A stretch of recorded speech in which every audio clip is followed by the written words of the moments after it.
हाँ जी, आपकी आवाज आ रही है। आदरणीय नारायण रूपी संगत के चरणों में दास का ओम ब्रह्म सत्यम। विषय है सत उपदेश अमृत, जो महाराज जी ने 17 अगस्त 1952 श्रीनगर में दिया था। ये जीवन गाथा भाग 2 पेज 392 पे है। गलतियों के लिए संगत से क्षमा की प्रार्थना करता हूं। महाराज जी कह रहे हैं, शरीर रूपी संसार को धारण करके यह जो बुद्धि या जीव है, इस शरीर के फैलाव को ही अपने विचार और निश्चय में फैलाती है। वैसे तमाम पशु, मनुष्य, अस्थावर, जंगम जीवों के शरीर 5 तत्वों के ही बने हैं, मगर शरीर की क्रिया भिन्न भिन्न और यतन भी भिन्न भिन्न है। इसका क्या कारण है? तो दास भी जब स्कूल में था और जब कॉलेज में गया तो वो भी चाहता था कि वो बाहर जाए, कोई पैसा कमाए, नाम बनाए। तो यह जो आगे महाराज जी कहते हैं, यह जो बुद्धि है, यह बेठिकाना होते हुए इस शरीर के सुखों को प्राप्त करने के लिए दौड़ रही है। इसे इस बात की समझ नहीं आती कि इस शरीर के सुख नामुकम्मल हैं या इनसे शांति मिल सकती है या नहीं। तो दास भी अमेरिका इसलिए आया क्योंकि उसको लगता था कि शारीरिक सुख ही सब कुछ है, और उसके ख्याल में यहाँ पे सब लोग सुखी हैं क्योंकि उनके पास सारा सामान है। इस अज्ञानमयी जीवन का कारण संशय युक्त बुद्धि है। जिस तरह की किसी बीमार को ना तो बीमारी और ना ही सेहत की समझ आती है, उस वक्त वह खात्मे की ओर जा रहा होता है। तो दास को भी अपनी बीमारी का पता नहीं था और वो अपनी बीमारी को ही सेहत समझ रहा था। उसको लगता था कि शारीरिक सुख प्राप्त करने से उसको असली खुशी मिल जाएगी। तो ये बात सत्संग में आके समझ में आई कि क्योंकि महाराज जी जो हैं वो सबसे बड़े डॉक्टर हैं। वो हमारा वो दास का रोग जानते हैं, वो जानते हैं कि इसका क्या रोग है, और सबसे पहले उस रोग का डायग्नोसिस करते हैं। फिर उसके बाद वो ट्रीटमेंट बताते हैं। जैसे आप किसी डॉक्टर के पास जाएं, सबसे पहले वो बताएगा कि बीमारी आपकी क्या है, फिर उस बीमारी के मुताबिक वो इलाज इलाज करेगा। तो जो महाराज जी जो हैं वो सबसे बड़े डॉक्टर हैं। तो वो बता रहे हैं कि दास को यही नहीं पता कि उसकी बीमारी क्या है, वो अपनी बीमारी को ही सेहत समझ रहा है। यही हालत उस बुद्धि की होती है जो संशय युक्त है। उस वक्त यह तो ना तो बीमारी और ना ही सेहत को जानती है और ऐसे ही आगे बढ़ रही होती है।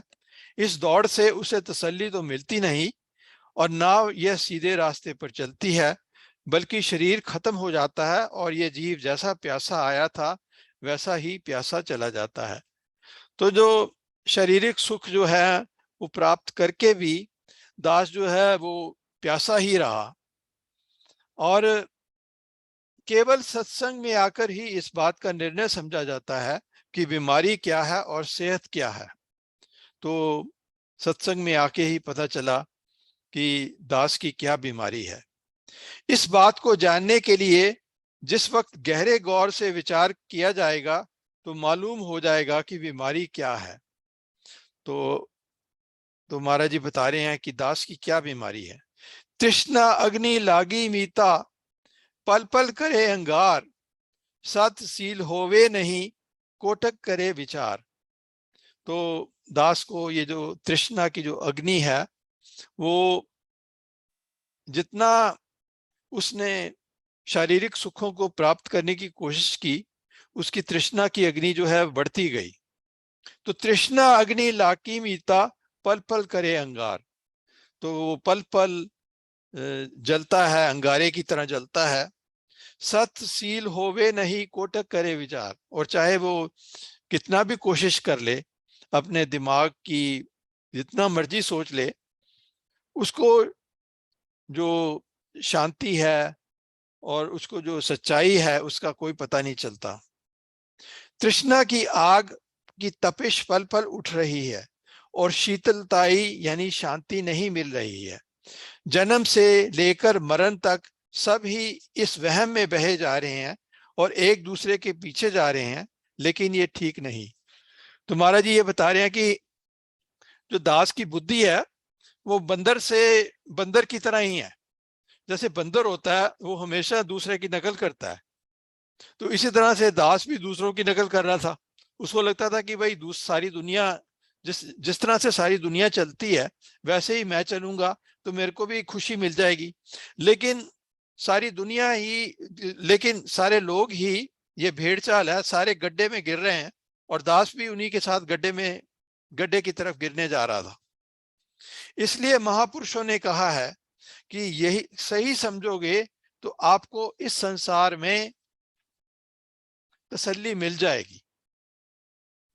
तो महाराज जी बताते हैं कि सही सही समझो। तो सही क्या है? सही जो है उनकी शिक्षा है। जब जब उनकी शिक्षा को समझने की कोशिश दास करेगा और उस पे चल उसके ऊपर चलेगा, तब उसे तसल्ली मिलेगी। शरीर का ये जो पिंजर है, इसने बहुत खाया पिया लेकिन तृष्णा खत्म ना हुई, बहुत कमाया लेकिन तृप्ति नहीं मिली। महापुरुषों ने कहा है। तो ये जो जैसा आप सब जानते हैं कि ये मुल्क जो है अमेरिका जो है, बड़ा मटीरियलिस्टिक, बड़ा मादावादी मुल्क है।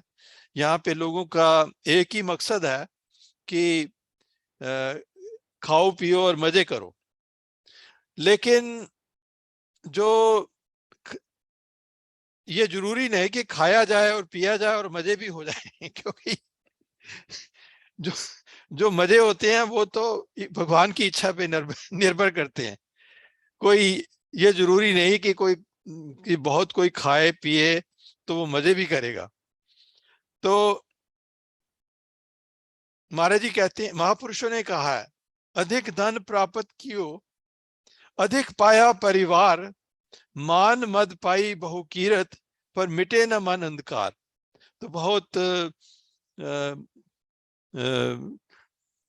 तो पैसा भी कमाया, परिवार भी था और बहुत मान बढ़ाई भी लोगों ने की, लेकिन मन का अंधेरा नहीं गया। बड़े बड़े यत्न प्रयत्न किए, राजा महाराजा चक्रवर्ती भी बन गए, लेकिन आखिर को वह प्यासे ही गए और उनका कुछ ना बना। तो महाराज जी ये एक बहुत बड़ा निर्णय दे रहे हैं। वो कह रहे हैं कि सिर्फ दास ही नहीं, जो बड़े बड़े अमीर से अमीर लोग हैं, जो जिनके पास इतना पैसा है कि उनको पता ही नहीं कि कितना उनके पास पैसा है।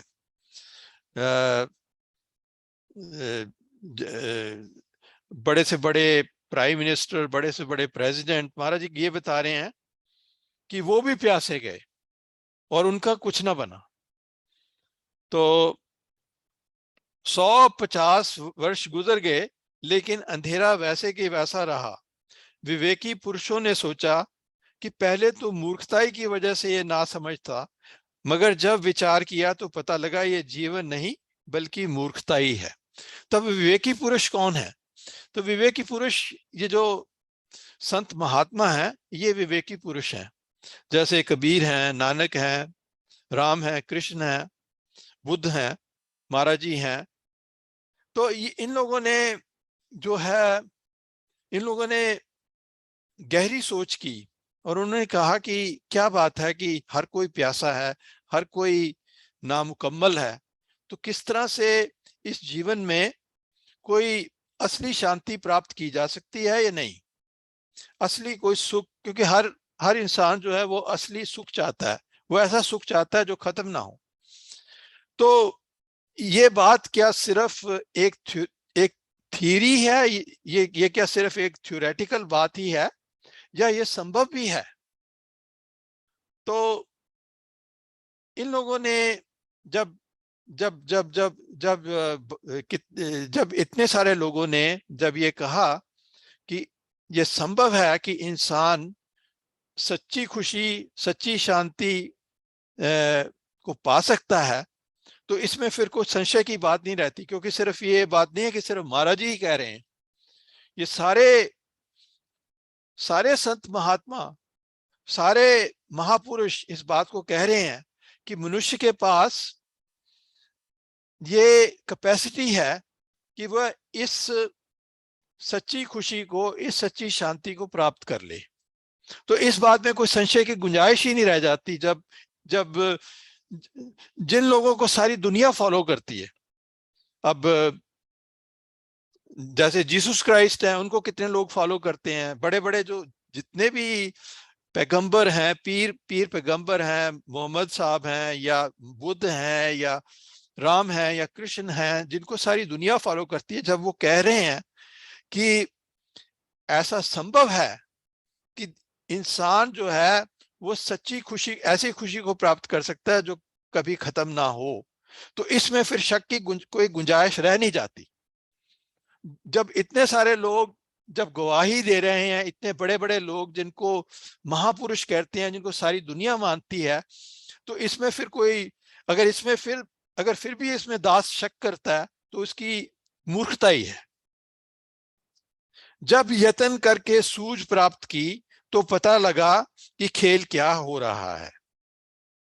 तो उन्होंने अंदर उसकी खोज की और उस खोज के लिए उन्होंने अपनी जान की बाजी लगा दी। उन्होंने कहा कि ये जो शरीर है ये नष्ट होने वाली चीज है, और अगर इस शरीर के नष्ट होने पर भी वो चीज मिलती है, जो सच्ची खुशी मिलती है, तो ये शरीर भी उसके ऊपर कुर्बान किया जा सकता है। तो उन्होंने बहुत इस पे कोशिश करके उन्होंने इसके ऊपर गहरी रिसर्च की और उसके बाद उन्होंने ये नतीजा निकाला कि हाँ, इंसान उस सच्ची खुशी को प्राप्त कर सकता है। और सत स्थिति प्राप्त होने पर यह हालत हुई कि अगर कोई चीज मिल गई तो खुशी नहीं, और अगर बिगड़ गई तो गम नहीं। तो दास तो ऐसी स्टेज पे नहीं है। अभी भी अगर कोई चीज मिलती है तो वो खुश होता है, अगर चीज कोई बिगड़ती है तो वो दुखी होता है। लेकिन महापुरुष जो हैं वो ऐसी स्टेज पे चले जाते हैं कि अगर कोई चीज मिल जाती है तो वो खुश नहीं होते, और बिगड़ जाती है तो उनको कोई दुख नहीं होता। तो ये बड़ी ऊंची स्थिति है।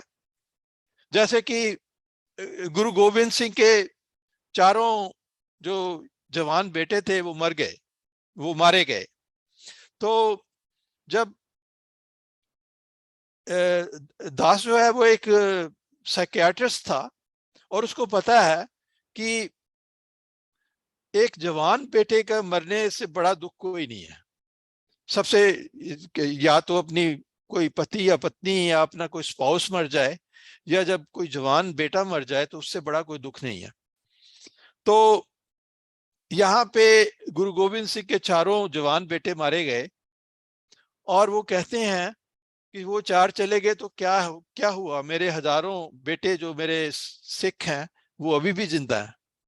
तो इतनी बड़ी बात एक महापुरुष ही कह सकता है। ये एक ऐसी बात एक आम इंसान, दास जैसा कोई आम इंसान नहीं कह सकता। वो तो दुख से घबरा जाएगा। लेकिन जिन्होंने जिन्होंने जिन जिन लोग जो लोग ईश्वर के पास पहुंच गए हैं, उनके पास बड़े से बड़े दुख को सहन कर जाते हैं। जिस वक्त एक बच्चा पैदा होता है और कई खुशियां मनाई जाती हैं, लेकिन कालवश होकर जब वह मर जाता है, उसके पैदा होने की इतनी खुशी नहीं होती जितनी मरने का गम होगा। इसी तरह से पैसे की बात है। जब पैसा आता है तो इतनी खुशी नहीं होती, लेकिन जब पैसा जाता है तो ज्यादा दुख होता है। इसी तरह से कोई जैसे महाराज जी बता रहे हैं कि एक कोई किसी के घर बच्चा पैदा होता है तो वो बड़ी खुशी मनाता है, लेकिन जब वो बच्चा मर जाता है तो उसका दुख जो है खुशी से बढ़ के होता है। यही संसार का रूप है। गो हर एक जीव रोजाना यत्न प्रयत्न करके दुखी हो रहा है, लेकिन फिर भी बुद्धि इस उम्मीद में की तरफ दौड़ रही है कि आज नहीं तो कल शायद आराम हो जाए। तो अभी भी जो है बुढ़ापा आ गया है, अब भी ये ख्याल है कि भाई अगर मैं कुछ करूंगा, अगर ये कर लूं और वो कर लूं तो खुशी मिल जाएगी। विवेकी पुरुषों ने कहा है, नाशवान शरीर में सुख नित मांगे, नाशवान शरीर में सुख नित मांगे, धार दुर्मक अंधकार को कोट चले हैं नांगे। तो ये दास की गलती है। वो सोचता है कि इस नाशवान शरीर में उसको सुख मिल जाएगा। तो महाराज जी कहते हैं कि तू जिस चीज को ढूंढ रहा है तो गलत जगह पे ढूंढ रहा है, तो इस शरीर में सुख को ढूंढ रहा है। जैसे कि आप सब जानते हैं वो कहानी की जिसमें एक बुढ़िया थी, उसकी सुई गुम हो गई और वो बाहर उस सुई को ढूंढ रही थी। तो किसी ने पूछा कि तू यहाँ क्यों ढूंढ रही है? कहते कि यहाँ तो मैं वहां ढूंढ रही है जहाँ पे प्रकाश है, जहाँ पे लाइट है, लेकिन उसी सुई तो घर घर के अंदर गिरी थी। इसी तरह से दास की गलती यह है कि इस शरीर के अंदर वो सुखों को ढूंढ रहा है। तो ये सुख ये शरीर नहीं दे सकता, क्योंकि ये शरीर जो है वो अपने आप में बहुत मजबूर है। ये शरीर जो है इसका ये भी भरोसा नहीं कि ये जो अभी जो सांस गई है बाहर, ये पता नहीं ये बाहर भी अंदर भी आएगी या नहीं। इतना भी उसको कंट्रोल नहीं है, लेकिन इसके बावजूद वो अहंकार करता है कि मेरे पास ये है, मेरे पास वो है, मैं ये हूं, मैं वो हूं। तो कितना ये इसका कोई अहंकार का कोई जो चीज एक पल में नष्ट हो जाए उस पे अहंकार करना उसकी मूर्खता है। जीव नाशवान शरीर में सुख चाह रहा है, मगर ऐसा कभी नहीं हुआ कि नाशवान शरीर के सुख पूरे हों। तो जो जैसे बड़े बड़े राजा महाराजा थे, उनके पास शरीर के सुखों के लिए सब कुछ था, लेकिन उनके सुख कभी पूरे नहीं हुए। इस अंधेरे की तरफ सब लोग जा रहे हैं, मगर शांति किसी को प्राप्त नहीं हुई। शांति कहीं बाहर से नहीं आती। जब मनुष्य समझने की कोशिश करेगा तो खुद ब खुद उसे पता चल जाएगा कि यह तो उसके पास ही है। तो ये शांति जो है, जो जिस सुख की तलाश में एक इंसान घूम रहा है, वो सुख उसी के अंदर है। मृग की नाभि में कस्तूरी, बन बन ढूंढे बासी, कहत कबीर सुनो भई साधो, सहज मिलत अविनाशी। मृग की नाभि में कस्तूरी, बन बन ढूंढे बासी। जैसे हिरन जिसकी नाभि में कस्तूरी है, वो बाहर उस खुशबू को ढूंढता है जंगल जंगल में, लेकिन वो खुशबू तो उसके अंदर होती है। तो कबीर साहब कहते हैं कि जिसको ये बात समझ में आ जाती है, उसको ईश्वर जो है वो, अगर वो गुरु परायण होता तो उसको ईश्वर मिल जाते हैं। जब मनुष्य समझने की कोशिश करेगा तो खुद ब खुद उसे पता चल जाएगा कि यह तो उसके पास ही है। विचार करने पर पता लगेगा कि पहले जब ये बच्चा था तो माँ बाप के पास रहा, 18 वर्ष तक मनमानियां की। उसके बाद जब जवानी आई तो जवानी के मद में किसी को कुछ न समझा, और जब बुढ़ापा आया, 60 वर्ष की उम्र हुई, शरीर जर्जर हो गया, मगर तसल्ली नहीं मिली। तो महाराज जी ने इस लाइन में दास की पूरी जिंदगी बता, जैसी उसकी जिंदगी गुजरी है वो पूरा बता दिया है कि कि बच्चा था तब समझ नहीं थी, जवानी आई तो अहंकार था, अब बुढ़ापे में जाके जो शरीर है वो जर्जर हो रहा है। जब तक ये जीव बीमारी से गाफिल है वह कभी सेहतयाब नहीं हो सकता। तो ये सत्संग में सबसे बड़ी बात ये पता चलती है कि दास को ये बड़ी बात पता चलती है कि उसकी बीमारी क्या है। जब तक बुद्धि अंधेरे में फंसी हुई है उस वक्त तक आराम नहीं हो सकता। तो जो लोग जो लोग सो रहे हैं, जो लोग सत्संग किसी किसी पूरे गुरु की शरण में नहीं आए, वो सो रहे हैं और उनको कुछ पता नहीं कि वो कहाँ जा रहे हैं। जो देखन में आए साजन सो ही नित तपताए, राजे राने भूप भिखारी सभी काल चक्कर भरमाए। तो महाराज जी ने 2 लाइनों में सारों का सारी सृष्टि का, सारे लोगों का निर्णय कर दिया। दास कहीं या अमेरिका जाता है, घूमने जाता है, देखता है कि लोगों के पास एक से एक बड़े शानदार घर हैं। और घर क्या, कई कई घर जो होते हैं वो या तो किसी लेक, किसी नदी के किनारे होते हैं या समुद्र के किनारे होते हैं। उन पे बड़ी बड़ी बड़ी बड़ी, ये लोग उनको बोट्स कहते हैं, पर लेकिन दास को तो वो जहाज इतने बड़े लगते हैं उनके। तो लगता है कि इन लोगों के पास इतना आराम है, इतने इतने शानदार घर हैं, इतना इतने इनके इनके पास सब कुछ है। तो लेकिन यहाँ पे महाराज जी ने 2 लाइनों में सबके बारे में बता दिया। जो देखन में आए साजन सो ही नित तपताए। तो दूसरों को देख के ईर्ष्या करना कि आ, ये इसके पास बहुत ज्यादा सामान है और ये बहुत खुश होगा, ये दास की गलती है। राजे राने भूप भिखारी सभी काल चक्कर भरमाए। तो महाराज जी ने इस लाइन में पूरा निर्णय, एक लाइन में पूरा निर्णय कर दिया कि चाहे कोई राजा हो, चाहे कोई राणा हो, चाहे कोई, सभी काल के चक्कर में भ्रम कर रहे हैं, सभी काल के चक्कर में फिर रहे हैं। और वही निकल सकता है जिस पे गुरु की कृपा है। इस समय सब लोग बेआराम नजर आ रहे हैं। जितना भी सांगो पाग है उसमें आनंद चाह रहे हैं और यत्न प्रयत्न कर रहे हैं, मगर आनंद किसी को नहीं मिला। तो सारे सारे ये कोशिश कर रहे हैं कि ज्यादा से ज्यादा धन मिल जाए, ज्यादा से ज्यादा दौलत मिल जाए, लेकिन किसी को वो सच्ची खुशी नहीं मिली। विवेकी पुरुषों ने कहा है, जो छिन में बिगड़े छिन में बिन से सो कहां सुख दिखलाए, अंधमति को धार के क्यों हीरा जन गंवाए। जो छिन में बिगड़े, जो छिन में बिन से सो कहां सुख दिखलाए।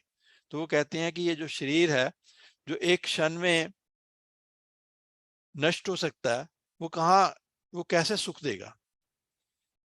अंधमति को धार के क्यों हीरा जन्म गंवाए। उदास ने ये वाली अंधमति को धारण करके अपना हीरे जैसा जन्म गवा दिया।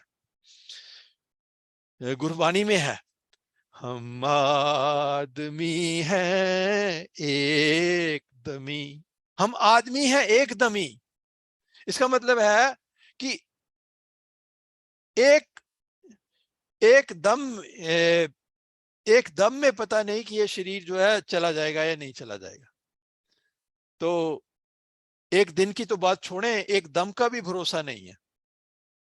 तो ये दास को हमेशा याद रखना चाहिए कि उसकी जो है, अपनी जो मौत है उसको याद रखना चाहिए, क्योंकि क्योंकि तभी ही उसमें ईश्वर को पाने की तड़प तड़प होगी। जो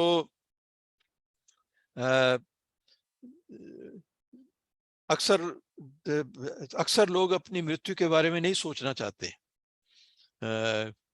कोई लेकिन जो ये याद रखना चाहिए कि इस शरीर का कोई भरोसा नहीं। ये जीवन रेत का टीला है, इसमें क्या हासिल हो सकता है? अब विचार करना है कि इस जीव की वास्तविक चाहना क्या है। तो महाराज जी अब बता रहे हैं कि वास्तविक चाहना हर हर इंसान की ऐसी खुशी की चाहना है कि जो खुशी हमेशा के लिए बनी रहे। तो ये हमेशा की जो खुशी है ये शारीरिक सुखों में नहीं मिलेगी, क्योंकि शरीर के सुख जो है वो क्षण भंगुर हैं। तो समय समाप्त हो रहा है, इसलिए दास जो है वो आखिरी पैराग्राफ पढ़ के खत्म करेगा, आखिरी लाइनें पढ़ के खत्म करेगा।